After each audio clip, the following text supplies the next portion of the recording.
Well, that was a round to forget, but we're going to let you pick up the pieces and we're going to help you do so as we break down who to trade out and who to trade in ahead of round 3. Let's go! She's done it from nowhere. Blasting the goal from inside the field. Shade from the boundary. Dusty.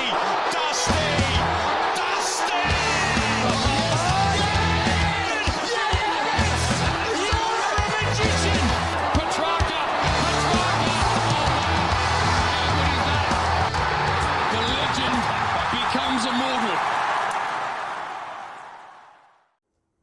G'day and welcome to the Ball Boys AFL Fantasy Podcast. I'm your host, Mitch Casey, and you can find me on Twitter at Ball Boys Fantasy. And I'm joined by the rising up in ranks, Luke Rogerson. How are you, mate? Good, mate. Most times if you say I've gone up 6,000 ranks, you would be frothing your weekend's work, but Yeah. 6,000 wasn't enough. It's It didn't feel like enough. when you're out in the far reaches of the fucking abyss. Yep. 33k, 6,000 is not enough. It doesn't feel like enough. And look, I also went up a full 8,000 ranks You're a gun, mate. to still be ranked worse than I was round 1 last year. But I think, look, I started the weekend complaining a little bit. It's not like you. No, doesn't sound like me. May have lost my cool there for a second. But I think by the end of the weekend, every single person, and well, most people would have copped something. If you didn't cop something, you're probably sitting with a very nice rank at the moment. But it was a round from hell. It really was. We had late outs. We had first quarter injuries. We had stinking dud performances. We had players getting tagged. It had everything. We had players hitting 150s. So there really was everything in that round. Best 18 to throw on top of it as well. So I think if you had a bad round and you cop some injuries, you cop some poor scores, you are absolutely not alone. Yeah, that's the thing to keep in mind. I think a lot of people are very unhappy with the way their team's going, but a lot of the names that we're going to talk about are owned by a lot of teams as well. So, yeah, there's some unique picks that haven't gone well as also, but I don't think it's panic stations just yet because I think this year's unique. There's a lot of players that we expected to go really well that are not. Yeah, and maybe we're partly to blame for this, but I think a lot of the popular picks, the podcasters and content creators out there, like someone like Perryman, I mean, the rationale was there. I still stand by the reasoning, but some of these picks, Hollands, these guys, they just sucked. Like, they were just bad picks. And I'm going to put my hand up and say that I fell for, we did the video in the preseason about 10 mistakes you're making in AFL Fantasy, and I made several of those mistakes already again. And one of my biggest mistakes is I think I started too many of these mid-prices. And I think having too many guys to fix up in the beginnings of the season, I should have had an extra rookie on the field, maybe an extra premium as a result of that. I think that's a learning or relearning for me, something that I was telling you guys in the preseason to learn from, and I've gone ahead and made the same mistake again. So I think that's just a little something that's humbled me a little bit again.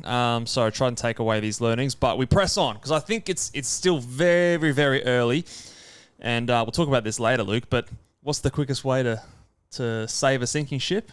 You just plug one hole at a time, mate, and so that's what we've got to do. We can plug 2 holes at a time in fantasy at the moment, so we'll get into that in a second. But let's talk about some awards for the week. There was some positives. There was some spongy behaviour. Let's give the award out, eh?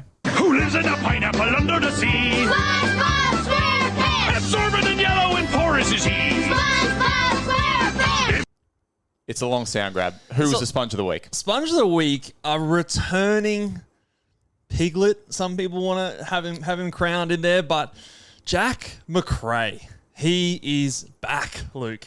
Absolutely went nuts this weekend, and he's so good that he managed to get in, and he wasn't even on the run sheet. Oh, sorry, So I was that's going ahead. impressive. But he was back, and I'm also going to give it to a dual award, Connor Rozee, who took full advantage of the Richmond matchup. Not like the person we're going to speak about in a second, but kicked 2 goals, got, what does he get, 35, 36 touches. He was everywhere.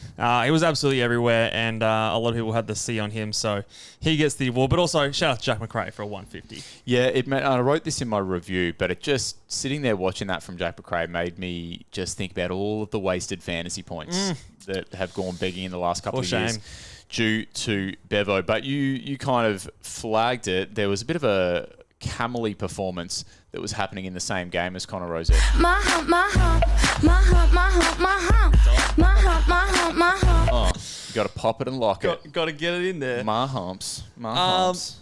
So Jason Horne-Francis. Left me feeling the opposite of horny. No, yeah. What's the opposite of horny? I was sexually quenched. Yeah, it was not like, and just highlighted by the same game. We give Connor Rosie the Sponge of the Sponge of the Week award because he feasted 145, took full advantage. 80 points less, 83 points actually, was Jason Horne-Francis, who had the same role, the same matchup, and just wasn't interested in getting involved in it. He was the 19th. I listened to the traders. He was the 19th ranked Port Adelaide player. And just was dodging points out there. The worst part is he's not even the biggest idiot in that game. It's me. I was driving the Fade JHF bus all pre-season, we were. driving it along, telling you why not to pick him. Yeah, don't pick him. And then I fell for his groovy voodoo. He looked good right in the at the end of the pre-season. preseason, and I said, you know what? That horny boy might have a bit of spunk about him. And it's the first 2 matchups have been Spunk's on your disgusting. face now. He gives... Well, it's a bit aggressive, but I'll allow it. Bit too much. Because he's just been nothing. We thought the run was what got me over the line with Rankin. I thought Rankin will be good. I know Rankin will be good, but I just thought Horne-Francis can put points on him early with this great run. And Horne-Francis says, you know what? I don't like scoring points. I like giving away free kicks. He gave away quite a few, and he wasn't really trying to avoid it, to be honest. So Rankin played 56% time on ground, got subbed out, and still outscored Jason Horne-Francis, who played the Tigers, who he kicked a goal against, and they outscored them by like 80 points. So it's shocking. I must admit, I want you to do well too, but when Rankin got subbed out, I thought, I guess, you enjoyed that a little bit. I guess that's pretty good for me. And I thought, horny boy's going to go nuts. Karma bus hit you, bang! Yes, straight away. Karmic retribution. Yep. Let's talk more good and bad performances in Bogs and Flogs. Yeah, let's do it. And the winner of the Norm Smith Medal. You're an embarrassment to what you do, mate.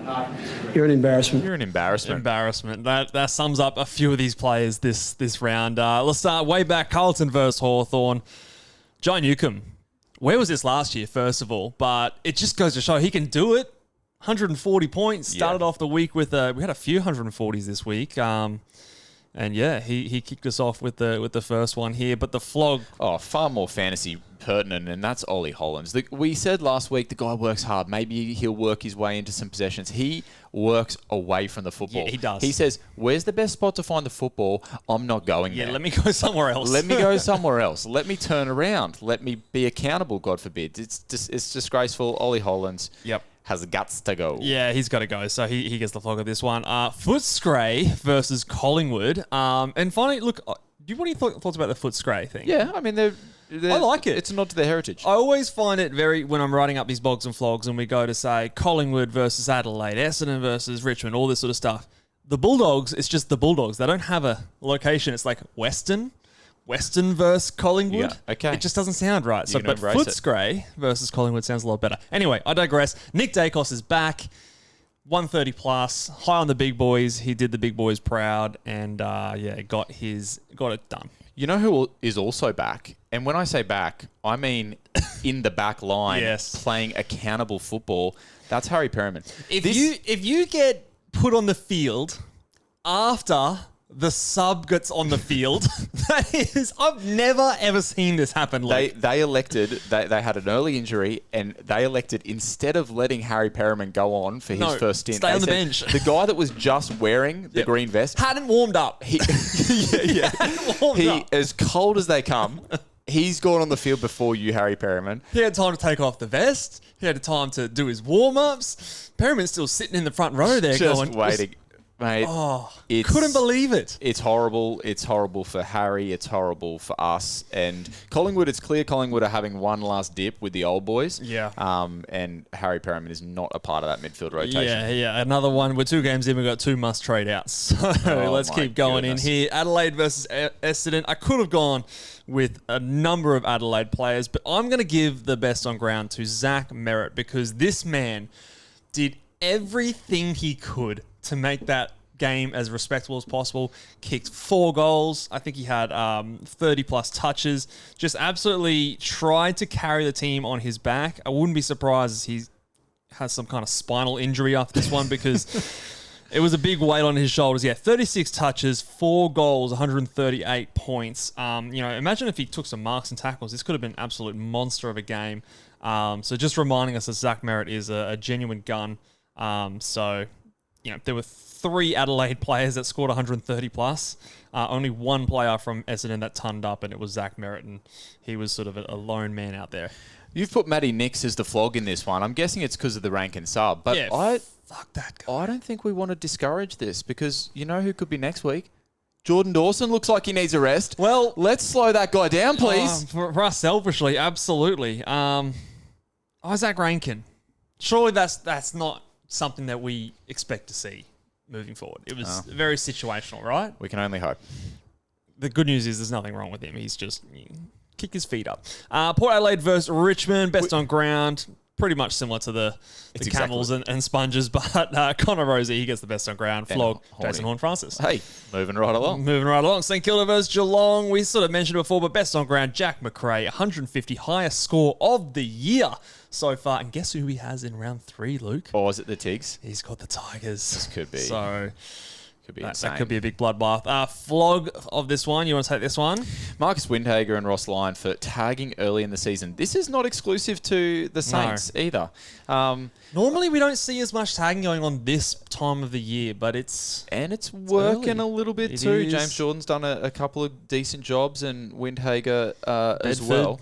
The interesting thing here is Ross Lyon came out pre-game once Bailey Smith was, I'll say, late out. Ross came out and said, we were going to tag Bailey Smith. Yeah, just rubbing salt in the wound on us fantasy coaches, really. He goes, now we'll probably look at Max Holmes. And I text you straight away just to, again, rub salt in the wounds. But so, Holmes got a bit of attention. So he had 77, even with a goal.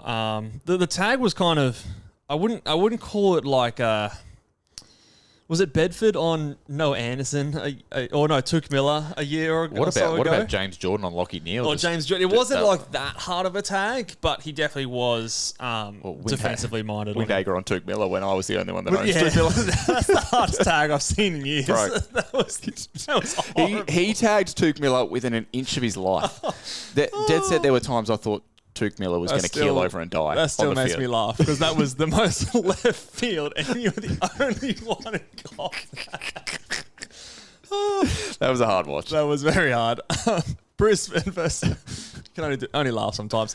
Brisbane versus West Coast. I'm going to give Dane Zorko the best on ground because West Coast are not known for being actually a positive matchup for defenders, but they did, put it to Brisbane early in this game as well. So I think Dane Zorko had nearly a 60-point second quarter because they had to pull their shit together, Brisbane, to avoid losing at home against West Coast. But the flog, have you seen the footage? It's Harley Reid, and you're not going to come across nicer people than Queenslanders. You don't flip them off, do you? No, I'm sure they were saying very nice things to him from the crowd. It looked like that for the footage. But flipping him off, just a bit of carry on from Harley Reid, and obviously also from a fantasy point of view, not putting up the scores that maybe some people, it's not very fantasy relevant. There's not much from the Eagles that is fantasy relevant. But a couple of interesting weeks for Harley. I think the Volcano will be all over that. Yeah, I think if so. he hasn't already. North Melbourne versus Melbourne.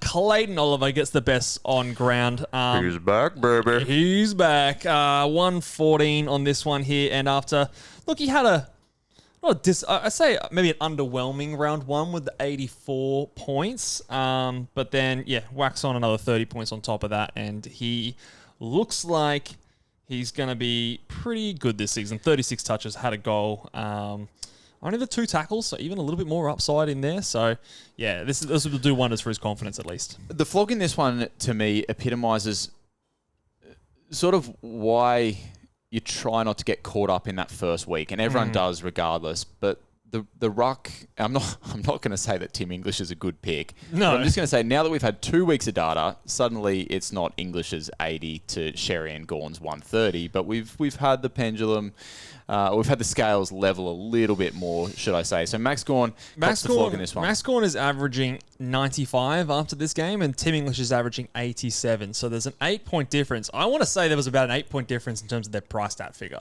It could well be. So that's like I said, Tim English is still a dud pick, but things can happen, is all I'm saying. Yes. And I did read, and I didn't read the whole article. I read the title of the article that said that there was more to Max Gawn's poor performance. Yeah, than so meets there was the also eye. some shots fired from the coach in the post-game presser saying that there's a story behind every performance, basically saying that he had some personal issues or something like that going on behind the scenes, and apparently he's copping a bit of flack for that because Max Gawn didn't know that he was going to say that at the press conference, and it was kind of like why the fuck are you saying that? You're Like, airing my dirty what are you laundry. doing, mate? So yeah, it was a Awkward. bit of a strange, press conference. So hopefully Max Gawn is okay. A bit of a kick to the guts while a man's down and giving him the flog in this one, but more so, yeah, for the coach, giving him another kick while he was down. But Melbourne got comprehensively beaten by North Melbourne in this one, so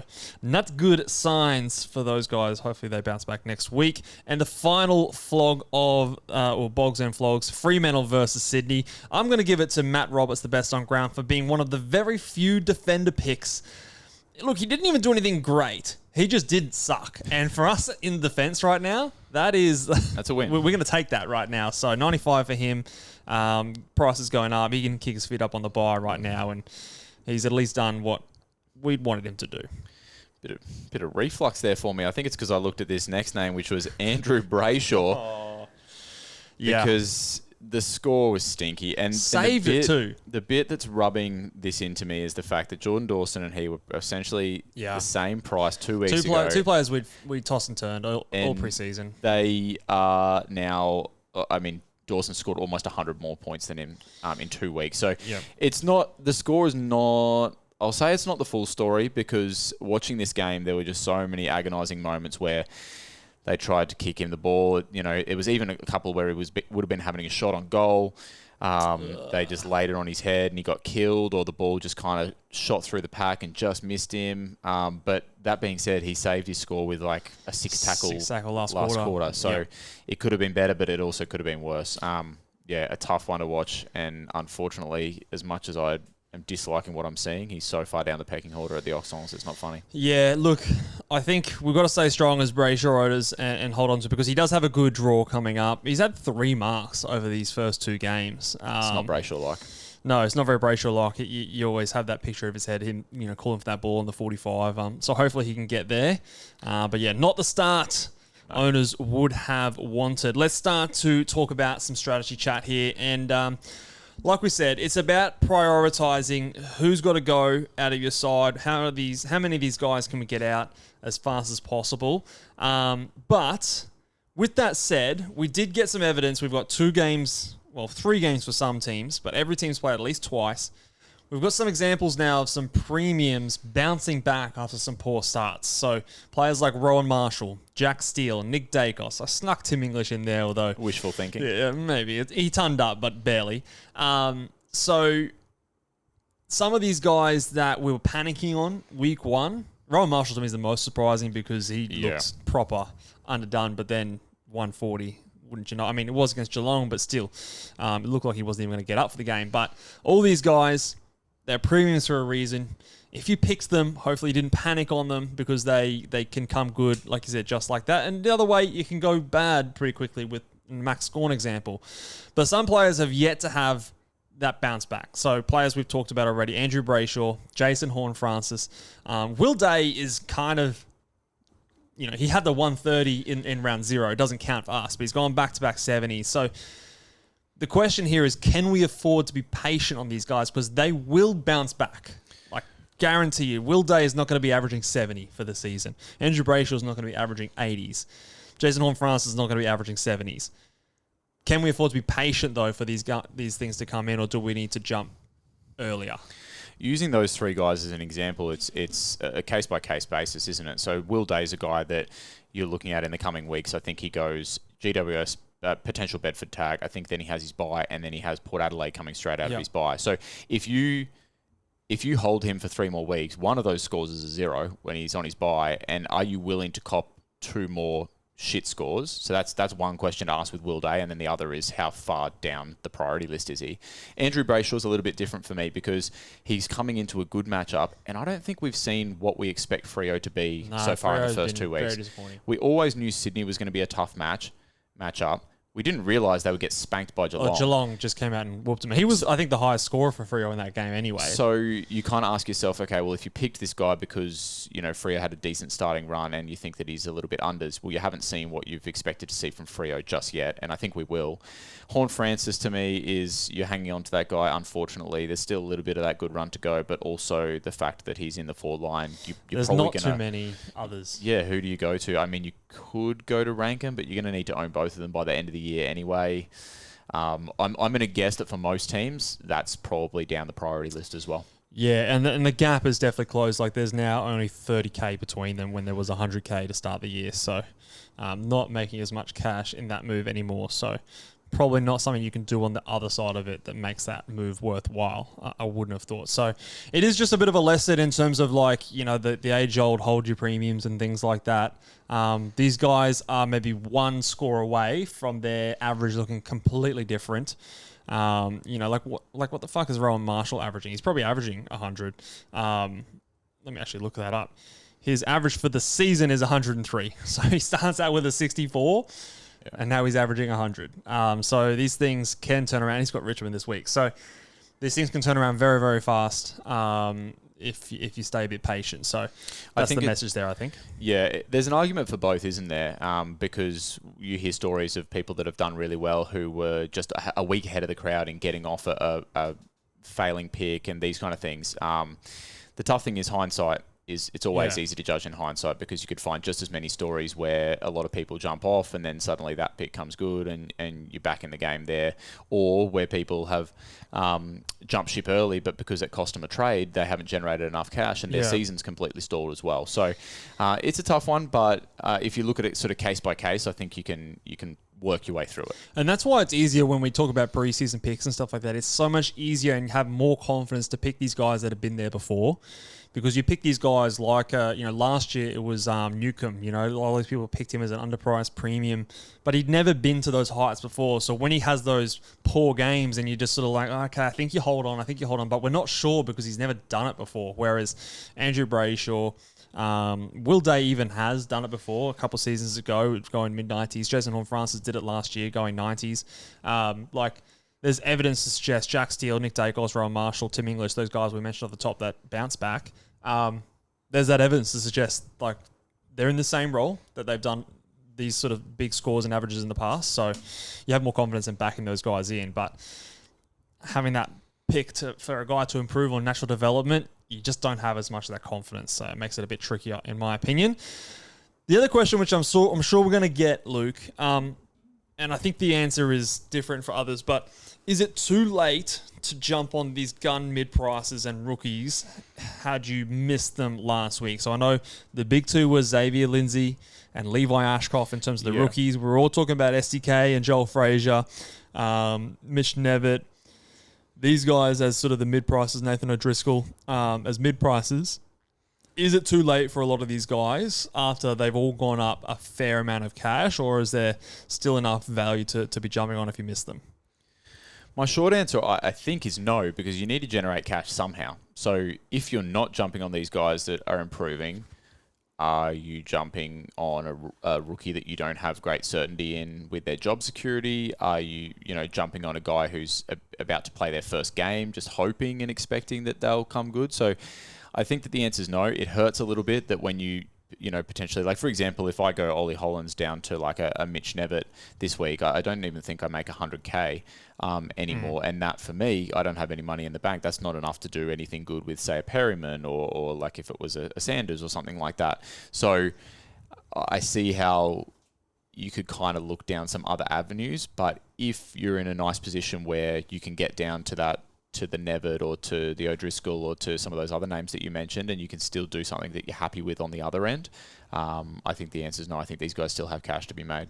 Yeah, I think especially those two rookies, if you missed either one of Xavier Lindsay or Levi Ashcroft, I think absolutely it is not too late. They are 430k a piece.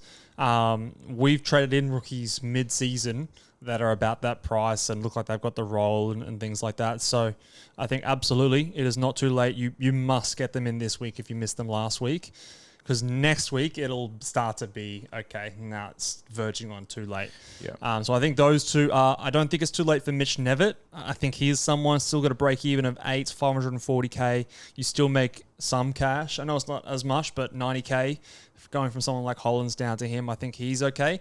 The guys I think it might be too late now are the defenders. So the guys like Sam De Koning, Joel Frazier. I mean, Sam De Koning, there's questions on his role with some injuries to Stewart and things like that. Frazier, we got word today that Treloar's had a setback in his calf rehab. So his role might be a bit more secure for a little bit longer. But at 691,000, break even of 48, I do think you probably need to start to look elsewhere and look at these other guys come up. The one that's maybe tough to pick is a Max Hall. Is it too late for him? I mean, he's a bit cheaper than those other guys, 335k. I'm going to say no, it's not too late for him either. He's still got a break even -8 and has the Richmond Tigers. So I still think he is someone you could definitely have a look at. Wasn't as impressive, but yeah, 51. I still like the way he scored as well, even though it was a 51. There's some marks in there, there's some tackles in there, and so I think that he's a guy that can, fingers crossed, hopefully, he gets up around the ball as well. So he does, he gets up high. I'm not going to say he has a high floor because he's a rookie forward, but I think that there's an opportunity for him to score more points because he puts himself around the ball. Yeah, I think so. And like even when they were going, like he scored better in the second half when the game was a bit closer because the ball was kind of going over his head because he was pushing up so high on the ground. So I think in a more, and Richmond maybe not the best example, but he might get some easy marks and stuff there. So I think, yeah, he's probably not too late either if you want us to look for some cash generation, especially maybe in your forward line from a Hugo Garcia or someone like that. So, yeah, not too late on some of these mid-prices and rookies. Absolutely. We still need to prioritise getting that cash gen in. But let's start to look at players who we want to get out of our side and give them the chop. Everybody was kung fu fighting. Just a bit early. Nailed it. Nailed it. You ready to go kung fu fighting? Kung fu fighting. I'm going to sort these guys into different tiers, different categories. Priority levels. The different priority levels. These first guys, I think, are your top priorities, must go. Okay. Highlighting the list, Harry Perryman has to be traded. He's on his bye, scored back-to-back 40s. The damage is done. Got to go. He's gone below the scale. Like, what do you have? You have peri hot, and you work your way down. You got your lemon and herb barbecue. There needs to be a Perryman. Yeah, like Perryman is like, it's like a new flavor that Nando's has put out. That's like, it's just, I don't know, disgracefully unspicy. Yeah, you actually take that when you eat the hot stuff. It's like milk, essentially. Yeah. It reverses the spiciness. That's how it's so bad. Not spicy he is. But yeah, he has to go on his buy, leaking cash. Yeah, just number one trade out priority to me. Number two is Ollie Hollands and James Peat. I'm going to put them together. They're basically, I feel like I made good trades last week, but this is where I said I had too many holes to plug because I traded out James Peatling. Yep. Yeah, he scored a 40, but kept Ollie Hollands. Oh, no, he scored a 40. So, yeah, I think both of those players can go. Tom Stewart also is in this thing here.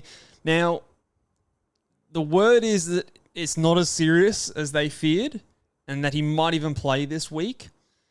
If he plays, I would put him in to the third bracket that we're going to talk about here, which would be the luxury moves. But if he is missing time, and even if he's only missing one week, maybe he's in the next bracket. So he's got a bit of a range of outcomes. But if it comes out that maybe he's going to miss multiple weeks, which it looks like when he did the injury, then he can go. I've also got Hugo Garcia and Sam Taylor in this list, a bit more further down. Sam Taylor just because he's a key defender, but perhaps with a few other those guys taking priority ahead of him. Anyone you want to add to that list or think doesn't deserve to be in that top priority list of trade outs?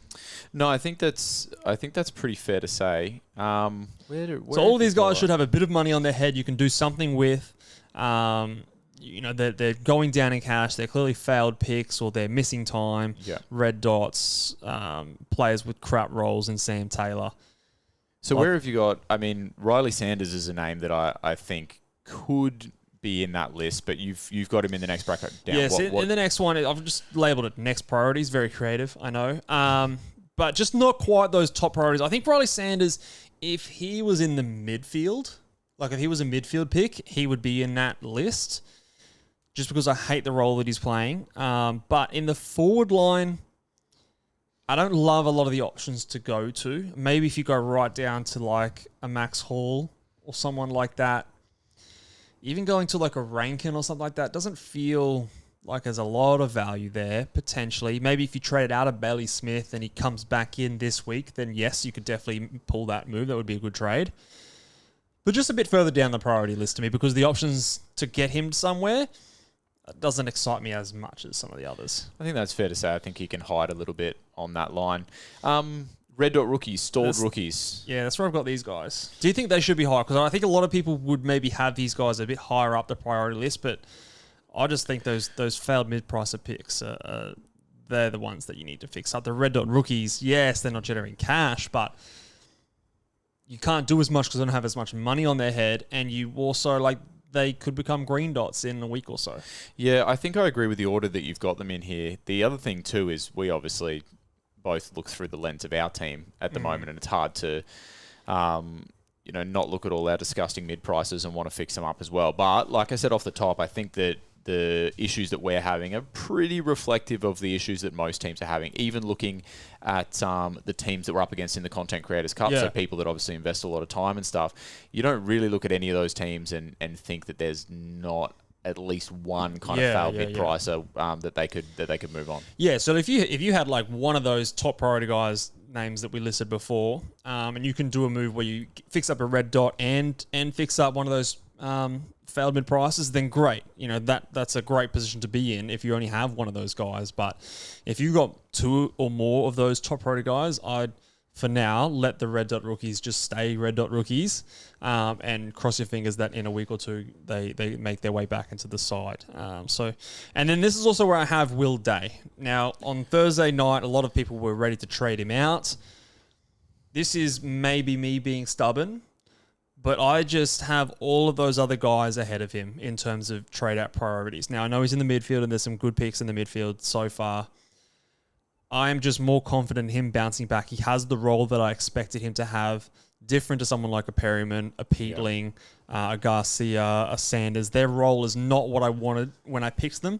Will Day's role is as good as I wanted it to be. He's just copying more attention than I'd hoped and just had some unlucky things not go his way so far. So he's someone that, as frustrating as he has been when other players are going well around his price, he, for me, in a lot of teams, would be someone I'd be happy to hold on to. But he might get a tag this week from Bedford, and it could be a bad score. But I think this is where I'm going to be a bit patient. This is the trouble. If he was going into a great run of 3 games and he'd come off that game last week where we all acknowledge he could have scored 100 had he been a little bit more disciplined and a few things go his way, is there any argument to say that, let's say a guy like Perryman, stinky, he needs to be gone, but this week his price isn't going to drop, at least. Is there any argument to say that you could just put that on the back burner until next week, or are you just giving up points there by not trading a guy that's not even going to play?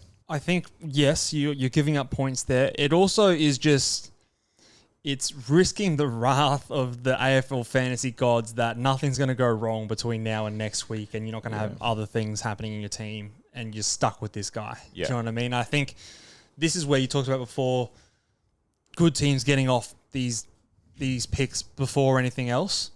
It's not like this is pretty obvious, like he has to be traded, but not giving yourself the excuse or he's not going to go down in cash and things like that. I think these are the picks where we've got to go, nah, enough's enough. Get out of my team. I don't want to be stuck with you a week longer than I need to be, because we say this a lot, but a week is a long time in AFL fantasy. Things can change rapidly. You know, you trade in someone like a Tom Stewart and he goes down for a month. You start to then go, oh, well, at least Perryman's playing and, oh, there's a team name here and he could be back in the midfield. You talk yourself into holding these guys and they burn a hole in your team. So I think you've just got to nip it in the bud right now.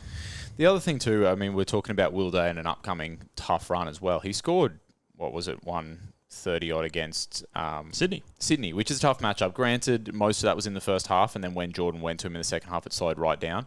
But what's to say, he gets tagged in the first quarter of the game, and then Jai Newcomb starts doing what he did last week, and suddenly that tag goes away. Maybe the game is completely over by 3/4 time. He feels his boots, and you just don't know. Like, he's still a trade target, but we think he's just a little further down the pecking order. And Bedford went to Petrarca, and I know I'm not calling Will Day Petrarca, but he went to Petrarca last weekend, and Petrarca still got a 90. Will Day is not as strong as Petrarca, but he does have a similar size to Petrarca, so he might be able to take some more overhead marks, maybe lay some tackles. I wouldn't. I'm not expecting a good score, but I wouldn't just say he's going to score 40 points this week, because these good players find a way sometimes. Whereas Harry Perryman is not finding a way right now. No. Ollie Hollins is not finding a way right now. These guys need to go. So that's just my order. I have no trouble trading out Will Day if you're in a position where you can do so. I think that's fine. Having the bye coming up with him is definitely a negative. And he's done what you wanted to in terms of cash generation. It's going to start to stop right now. His break-even's now up at 83, so there's every chance he doesn't make that this week. He might start going down in cash. So if you have the luxury to get off him, I'm absolutely okay.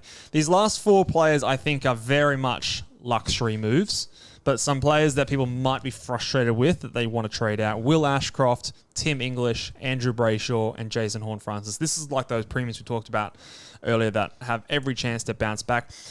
I nearly had Will Ashcroft in the tier above, in that Will Day camp, because I don't love his role. I was expecting him to have a higher CBA attendance so far, but he seems to be back around that 40 to 50% mark, which is exactly what it was last year. And so the narrative for him improving this year was that CBA is coming up, and it just hasn't happened yet.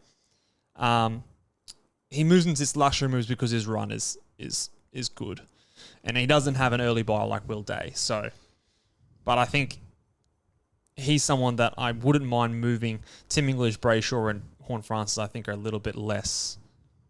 You can make some less arguments because their role's the same as what we expected it to be. Yeah, none of the names are performing well, but like you said, you got two trades. Yeah, so if we had more trades, you can trade each of these guys, but unfortunately, in these early buys, we just have the two. Well, we've chopped some people. Should we work out who we're going to bring in for them? Yeah, let's get these trade targets in. Let's do it. We started talking about like the guys that was not too late. I would still prioritise Levi Ashcroft, Xavier Lindsay. My number one mid-pricer this week is Mitch Nevitt. Okay. Finn Callahan, coming off the bye. You're warming. I'm warming.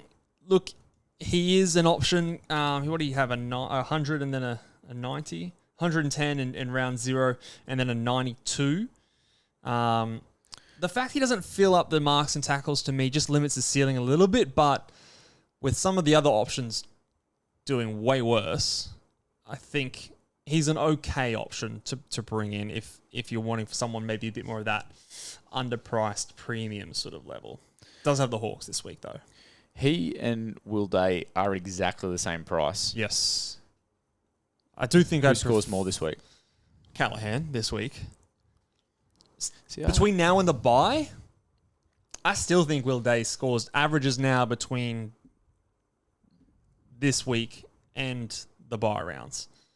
Yeah, but the mid-season buys. But the mid-season buys. But you're going to have to require patience. It's not going to show up for a month or so, I don't think. Yeah, I think that's a pretty fair assessment. Yeah, he is someone that maybe I've been wrong a lot about about a lot of things this preseason so far, and I'm willing to say that potentially I could be wrong on him there.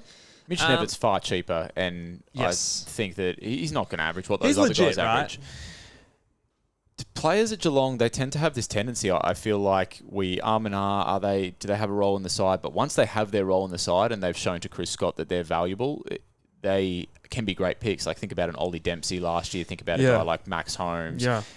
Once they kind of, I think, earn their stripes in that system, I think that there's a case to be made that he is a bit of a lock in their team at the moment. I think he's legit. I don't see anyone that's not in their side right now that could come in and threaten the role. His time on ground went up this weekend as well, which I liked. Only scored the 80, but I think he 540,000. He's still priced, I think, below 60. Like, I still think he's got 20 points of value at least.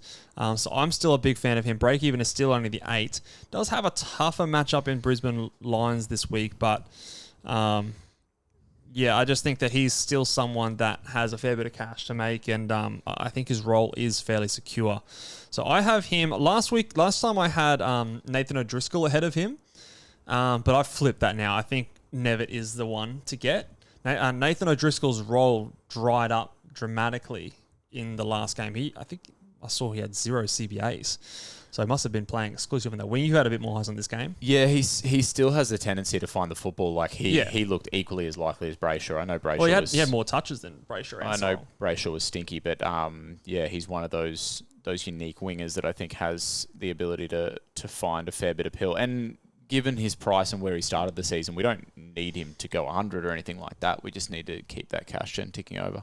Another Geelong player, and I'm adding up these Geelong players, which I don't normally love to do, but Ted Closey. You confident on either of those pronunciations? Well, the other Closey is Closey, so it's spelled the exact same, so I'm gonna go with Closey. Stick with it. Yep. He's currently coming to the Oxlongs out of necessity. I need to generate some cash, but he scored a 91 on 57% time on ground, and he was that early sub that we referred to earlier in the podcast. Is that enough for him to hold his spot? There's a bit of moving and shaking to be done at Geelong this week, but if he can hold his spot and then be consistent, that kind of scoring is exactly what we want. Yeah, points per minute right here. Do you think, what do we rate his job security as? Was he, I think he was the late in for Bailey Smith. Am I right in saying that? Because he started as the sub, and obviously. Then he was the sub. That concerns me a little bit. There's huge concerns. It's terrible because we need rookies to go down to. We need guys we need them doing well. He's come in and he's done well, but there's just flags everywhere on job security in the way that he got this start. Yeah, I think personally I'd still go Max Hall ahead of him if I could, but there is a little bit of a price difference. I mean, not much. There's maybe, 17K price difference between them. I would go Max Hall ahead of Closey first. But if you already had Hall and you wanted that forward downgrade, then I would tick it off, knowing that it is a bit of a punt, that he could be a red dot if things don't fall his way. But he did look good. Yeah. Commentators were raving about him. This is definitely your classic punt. When do they play this weekend? I want to say Saturday night, but that is completely a guess. Yes, they are one of the 2 games Saturday night. So you're going to have to ride out a lot of things before you're going to even know whether he is the sub, and even if he isn't the sub, or that's if he's playing at all. Yeah. That's tough. It's tough. He does have a negative 14 break even. I think he's an option, but I'd just be wary of that. I want to throw one more name your way in sort of that mid-pricer bracket before we start to look at some underpriced premiums. Jake Bowie. Bowie boy. The Bower bird. I will say I have not spent 1 second thinking about Jake Bowie this preseason. And I was surprised when I was looking through some of the... you don't want to be thinking about that face? He's a good-looking fella, mate. Takes after Clayton Oliver. When I was scrolling through some of the content creators cup, the teams over there, and the highest-ranked coach in there is DC at the moment. he has Jake Bowie sitting in his team. And I saw that and I said, what the fuck? Jake Bowie, what possessed him to pick that? So far, it's been a great pick. Yeah. What have I missed with Bowie? Why is he scoring 90s? What's going on? Do you have any sort of explanation for me here? No, well, you watched Melbourne last week. I haven't watched Melbourne in 2 weeks, so I'm going to have less idea than you. Maybe we need to phone a friend. Yeah, probably get need DC to on the line. Phone a friend here, but I have a little bit of trouble jumping on a player like this after 2 weeks. I know that there's some injuries that have happened over in Melbourne at the moment. Has he had kick-ins? He has had some kick-ins, which definitely looks like an increase from the season prior. So he's gone 4, then 5. There's not even a correlation there with the kick-ins and his scoring from last year. Look, I don't think I can explain this one, so this is one that I'm going to stay away from. Yeah, and the fact of it is, too, that if you get on now and it goes, well, I mean, that's good, but if you get on now and it goes to shit, the people who have been on from the start have had 2 decent weeks, their teams are probably looking red hot, and then you jump on trying to kind of catch the bus, but you're a little bit late to the party and your team's fucked. Yeah, this is one where I'm happy to tip my number 16 hat and say, look, great starting pick, but I'm gonna avoid this one. I want to talk now about some underpriced premiums because I actually don't love a lot of the mid prices. Normally, I feel like, do you feel like this? There's normally more mid prices around that. Well, I think options. I think we thought there were a lot of mid prices that were options. Sucked. Yeah, we were raving about all these mid price options that we were going to put in our teams. So and they were dog shit. It kind of feels like you're going a mid pricer down to a rookie and a mid pricer up potentially. Yep. So we still don't want to be paying top dollar, but I think there are some options. I haven't ranked these guys in any particular order, but I'll throw maybe 5 or 6 names your way, Luke, and tell me which ones you like. Tom Green, coming out of his bye, he scored 100, I think, in his only game of the season. Only missed 1 game, which we thought he was going to miss more with his calf injury, I want to say. Yep. Nazai Wangini-Miller, 2 tons in 2 games. Isaac Rankin, first game was a ton, second game subbed out, 70 on 56%. Looks like a legit gun. Christian Petrarca hasn't put up big scores yet, but they're coming into a really nice fixture of games and still priced around that 90. Hasn't moved up since the starting pick, and he does seem like his CBAs are higher than before. Bailey Dale, obviously had a limited preseason, but came out, goes ton, 90, or close to a ton. And then Liam Baker, I'll throw in there as well, who moved into the midfield against Brisbane on the weekend. See you shaking your head there, not convinced, but I'm sure some people will be asking about Liam Baker. Give me maybe 2 or 3 names of those guys that you like more than the rest. Liam Baker, I don't particularly like because I think once the fridge is back in there and obviously True, he was out, wasn't he? And the other thing with Liam Baker's scoring is he scored all of those points in the first half. If you have a look at his second half, he scored like 10 points. And West Coast were all over Brisbane in the first half, weren't they? Yeah, so once that flipped, which we expect West Coast to not be all over many teams, I think that one will cross that one. I agree with you, by the way. Wang, I like the idea of. I think that there's an argument to say that he's still underpriced. It was good to see that he did it both ways. St Kilda got flogged in the first game and he was everywhere, and St Kilda were great in the second game and he was everywhere. So that fills me with confidence. Isaac Rankin, I like the idea of locking away a forward line play. If you're in that luxurious position where you're getting aggressive and trading sandals or something, I know when you got problems like Hollins and Perryman, that seems like a little bit of an aggressive move to do. But if you don't have those problems and you can lock away Isaac Rankin, he's in the role, he looks great, and he's only going to spend more time. Yeah, I do think he's a top 6 lock. The one that I think that you could add to this list that you haven't got here that has dived in price over the last 2 weeks is Lachie Neale. So Lachie Neale had the enormous 88K. He had the enormous break even when Jordan tagged him, and then he had a big game this weekend. Break even's at 117, and if you have a look at the games, I mean, we've talked about the Brisbane run, but if you were looking to go an underpriced premium midfielder, I think you could find worse than Lachie Neale going into Geelong, Richmond, Western Bulldogs, Collingwood, St Kilda. It's hard to think of 5 teams that are much better than that. Does Mark O'Connor tag him this week? Because we saw him do a bit of a job on Andrew Brayshaw in round 1. Didn't do anything really in this past game. But I think that's a matchup they, in the past, like to throw out there. Yeah, could well do. And obviously Lachie Neale has shown that he's susceptible to a run with score, roll as well with a low score. But I think that you're not going to find Lachie Neale much cheaper than, what is he now? He'd be under $1 million, I think. $950. I don't think it's the worst play in the world because, I mean, 117 break even. If you think he's getting attention from O'Connor, could he be a next week thing? He's not going to blow his break even out of the water this week. You wouldn't have thought if he gets attention. But then he goes into Richmond. Who did I say? Richmond. St Kilda was in there. Collingwood was in there. It's a good run. Yeah, it is a good run. I'll see your Lachie Neale and raise you one Christian Petrarca. I think I'd rather go there personally. He had the Bedford tag in round 1, wet game, scored 95. He then scored an 89 against North Melbourne, where, remember, they did get absolutely flogged. Yep. He then is now coming up against this next 6-game run. Gold Coast, Geelong, Essendon, Freo, Richmond, West Coast. What's Gold Coast like for midfielders? Green. Okay. Yeah, big old green. The only real flag in there is maybe some attention against Geelong from Mark O'Connor.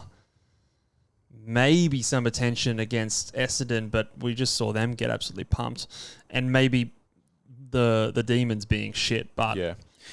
We already thought he was underpriced coming into the season, and he's played his 2 hardest games of his first 8 games, which were GWS and North Melbourne. North Melbourne being reasonably tough for mids. Yes, his CBAs were 81% in round 1, 48% in round 2.